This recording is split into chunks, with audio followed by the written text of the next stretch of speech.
Hi guys, hope you're well and well in the Lord. As usual, your girl is here again saying hello, hello, hello. Hope you're glad and you're rejoicing in the Lord. As I always say, when God gives you a chance to be alive, when God gives you a chance to see another beautiful day, take your time and thank Him. Take your time and appreciate. Because it's not a must that you should be alive. Neither did you give God anything for you to be alive. You get? It took His mercies, it took His power for you to see this beautiful day. So there's nothing much you can do apart from giving thanks and praise. Psalm 100 is one of my favorite scripture. Approach thy courts with thanksgiving. Regardless, someone may ask me, Meds man, you keep on talking of thanksgiving, even when things are not working. The only way to go about it is to say, thank you, Lord. In the spirit of giving thanks, what happens is God opens doors you might not imagine. Take your time in your house, just praise and give thanks, worship. Tell Him He deserves all the praise, tell Him He deserves all the glory, tell Him He deserves to be adored and exalted, and above all, He's the Lion of the tribe of Judah, which hits so hard. And whenever another lion roars, I'm telling you, the Lion of the tribe of Judah silences it. When sickness comes, the Lion of the tribe of Judah is there to cover you.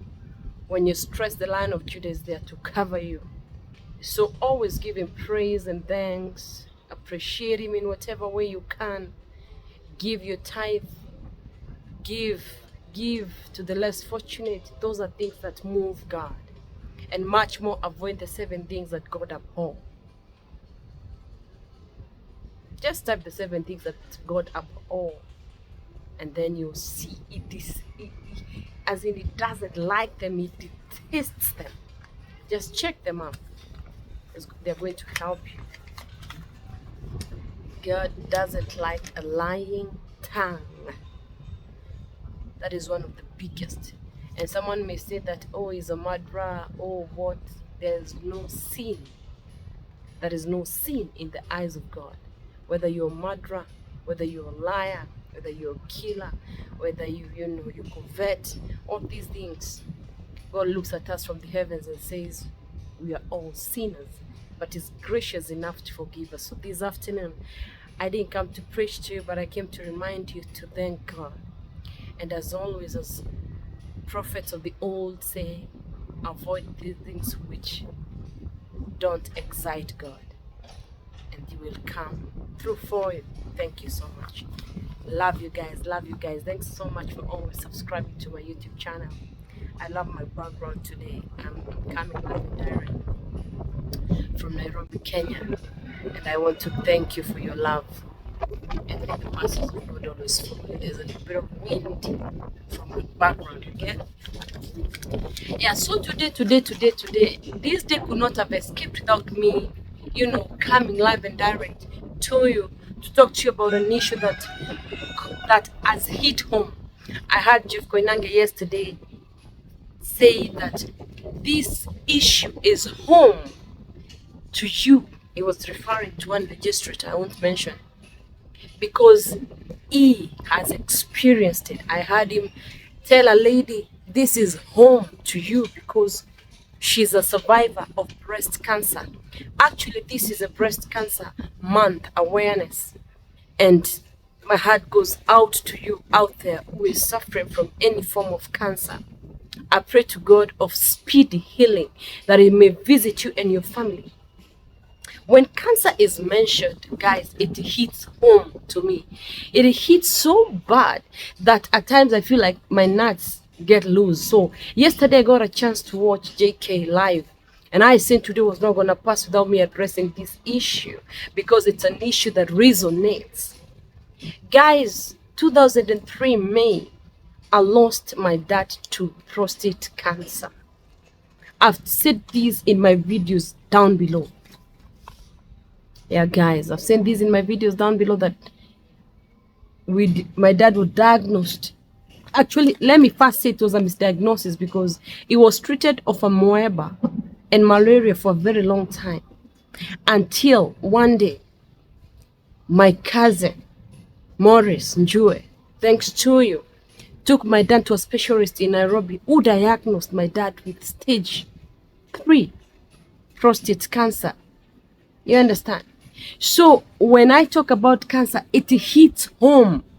As in, I feel it deep down within me. And this being the month of, cancer awareness, breast cancer awareness, my heart goes out to you out there who have spent all your money treating a cancer patient, who have sold all your property treating a cancer patient.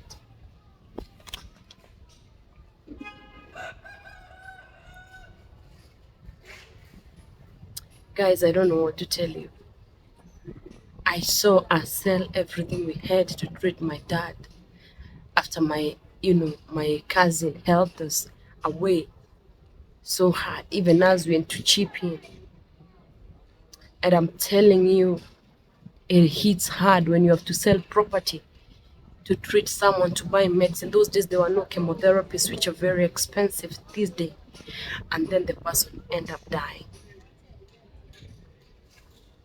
Guys, like I always say, when you go for burial, just tell people, we are here, we are encouraging you, we came to wish you people rest in peace, But my friend, when it is you in those shoes, you don't even have words to express how hard it is. I saw my once energetic retired teacher dad wither away to a single strand, guys. Urinate blood, guys. Lose weight. Those days there were no chemos, and even if there were chemos, they were not even affordable.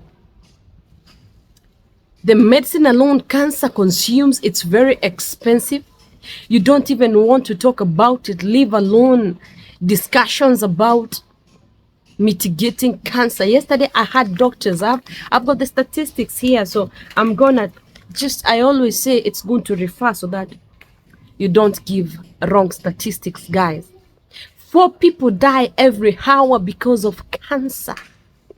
4 people die every hour. So do the maths, times 12, times 24, and times 365 around days a year, and see how many people we are losing to cancer on a daily basis, guys. It's disheartening. And if you've talked to people who have lost people with cancer, they will tell you, we spent money, we took them to hospital, guys. We bought medicine. I had a friend of mine who was going for chemotherapy because she had a breast cancer. Every time she'd leave out of the hospital, I would go visit her house, we'd pray, we'd comfort each other.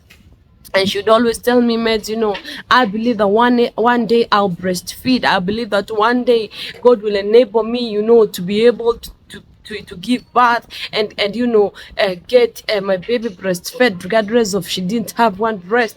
It was so painful. She believed that God would do a miracle and let her breast grow. I'm telling you, I've been in a situation where I've seen people close to me suffer from the pain that cancer comes with it. I don't even want to imagine. You could imagine that 4 people die every hour because of cancer. Guys, it's no joke. I'm telling you this thing. Yesterday, I listened to doctors, the head of, cancer center, say that, oh God, the kind of food we eat, the, alcohol, I don't know, lifestyle, I don't know what, but I said to myself, oh God, this monster called cancer is real monster. A monster.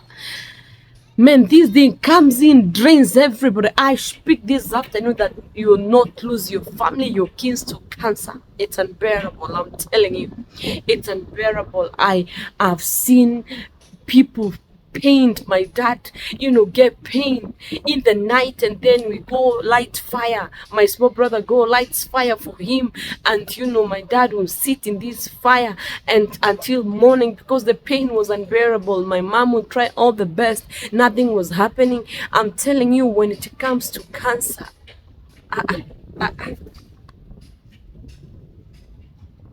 And the doctors were arguing that late diagnosis is a major challenge. I can attest to that. My dad was diagnosed of cancer late. It was misdiagnosed. Every time they used to tell him he's got malaria and amoeba, until my cousin brought him to Nairobi. That is when they realized that he was suffering from stage 3 cancer. Guys, late misdiagnosis, at times when there's too much pain. I think, like they were saying yesterday, that they should introduce a way that one can go and check for cancer, just like cervical cancer. You got to go and get pulse smear, get screened. How many of us as ladies have taken a chance to go and, you know, get screened for cervical cancer? How many people have gone for pulse smear? And, you know, the people, we take it for granted. I've done 3 pulse smears, not because I was scared I would have cervical cancer, no, because I really wanted to know. It's of importance. If you're suffering from, you know, discharges that you don't understand, if you're suffering from pains from your V that you don't understand, go and check for cervical cancer, guys. It's no joke. I'm telling you, this cancer that killed our legend Kasavuli is a disaster. I've been around people who are suffering from cervical cancer. I'm telling you, it's not one of the thoughts you'd want to imagine. What am I trying to say? Men and men and men. I've talked about men severally. I've asked you, men who are above 40, have you gone to check for prostate cancer? Because it's become so common. Cancer does not have a friend. It does not choose a family. It does not matter. Go check. Get screened for your prostate. Check whatever part you feel your body is not functioning proper. Go get screened. Don't wait for late misdiagnosis. And then you say, if they're diagnosed this earlier, it could have been treated. The lady was talking yesterday about breast cancer. At least she's free of cancer. But she's living in a life of, you know, fear. And that is where you therapists come in. Actually, if she asked me and advised her to go and see a therapist, you know what she said? She said that every time she feels any pain in her body, she's scared. Has it come back in a big measure? When she has headache, has it transferred to the brain? When she has backache, has it lodged into the, you know, intestine or whatever, colon? I mean, she keeps on asking herself, this pain, what is this pain? What is causing this pain? Could it be a recurrence? Could it be a recurrence? I'm telling you, people who have suffered from this disease and they have made it, they need friends to talk to. So if you're in this category, join a group of friends who can encourage you time and again, who can tell you you're not alone. If you have suffered from a condition, if you have suffered from mental health issues, go to get a support group that can tell you you're not alone. If you're suffering from HIV, get a support group that can tell you you're not alone. If you're suffering from kidney failure, get a support group that they're always there. Like she was explaining that she is in an international group, you know, a group that, you know, encourages one another. It's not easy. You cannot fight some of these battles alone. You need people to help you. You need people to support you. You can't say that I am a master guru in this thing, that I survived, I can make it. Guys, no, no, no, no, no. Did you know that cancer is that killer disease in Kenya? Meaning that we are losing a lot of people to cancer. Imagine 4 die every hour. Ish.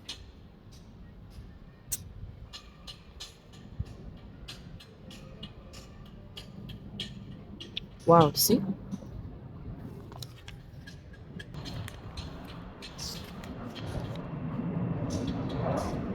I'm filming my video and my friends are passing, see?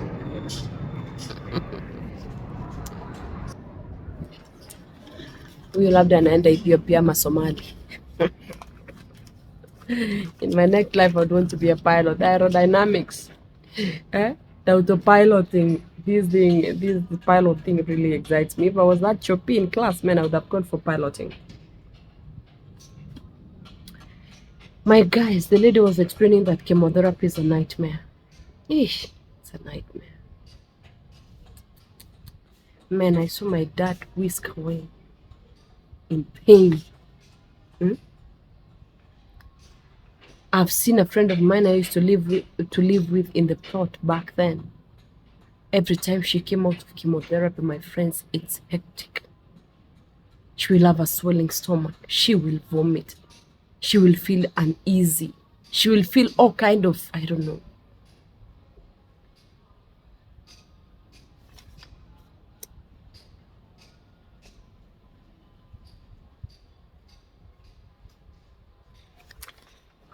don't know what to say.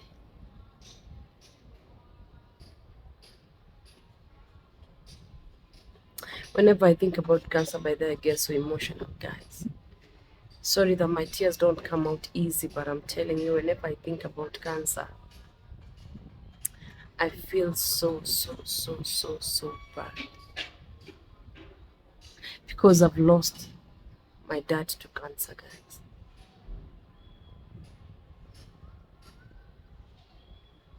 People thought that I suffer from anxiety whenever I go to the hospital and I'm suffering someplace. I tell the doctor, hey, check for me. I don't want to find myself with cancer. Maybe it sounds so bizarre to you, but I mean, you've not been there when you have someone close to you dying of cancer, guys. It's not easy. I was listening to the doctor say whatever they were saying yesterday about cancer. I was telling myself, guys, today I've got to come here and talk my heart out to those people who are suffering from cancer. They're spending thousands and thousands of money on drugs. They're spending millions of money on chemotherapy. And at the end of the day, I lost my dad even after spending all this money. Imagine, this makes you feel like the world is coming to an end. You know, sell your property, do everything. Actually, sometimes you sell your property at a cheap price because you are racing against time. You sell your property at a cheaper price. Like I remember the land we sold was in a prime place. If we were selling it today, we should be selling it at millions of money. If you did not know today, if you've been watching this video, you know me pretty well. Yeah, we sold a prime property because we wanted to raise money to buy medicine for my dad. You don't even want to go there. That land now could be millions and millions worth of money. Yani cancer comes, ensures that you sell all your property, leaves you broke, and then they take your loved one. That's how dreadful cancer is. That's how dreadful this monster cancer is. And we curse it to the root. I curse it to the root. Let cancer not follow anybody, because I've seen firsthand what cancer does. You get? You spend too much money, you find you have too many hospital bills, money that you cannot even imagine about, and then at the end of the day, cancer whisks away your loved one, guys. If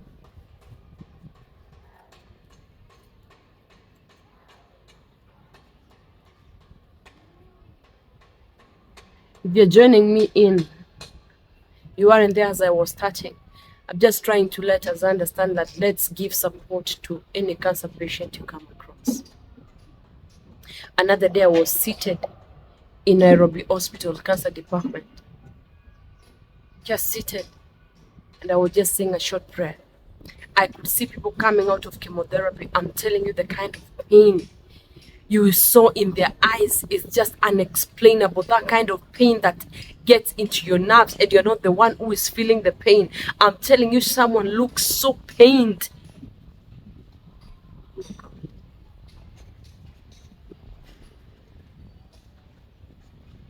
You know, people just come to a burial and they tell you pole, because you lost someone to cancer, and they feel it's easy. No, it's never been easy. The one in the shoe knows how much it pinches. And this day, my heart goes out to all breast cancer patients. Guys, keep checking on your breast. Try and learn how to check if you've got any lump in your breast, because also breast cancer is on the rise. Cervical cancer is on the rise. Prostate cancer is on the rise. If you're 40 and above, and especially those that are inactive sexually, because you're not releasing anything, it's like you are containing things in the inside. Keep checking your prostate.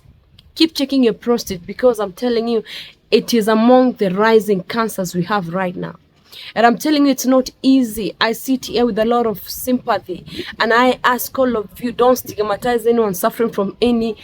I keep saying that there's no one who wrote, an application that they should be sick. God is aware. I'm telling you, don't just look at it and see like God has left you. I've been there where I feel like God has left me. And I came to encourage somebody this afternoon that God has not left you. Job went through a lot of bizarre things. He lost everything. He sold everything because he was unwell. Even the wife told him to curse God. But you know what Job did? I'm going to stick close to this God, because I want to come and encourage you that God is the only person who sticks closer than a friend. I'm telling you, even when you've lost all your monies, you've lost all your property because you've you've sold to treat cancer, you've sold to buy drugs. I'm telling you, God has not left you. God has not left you. I keep encouraging you.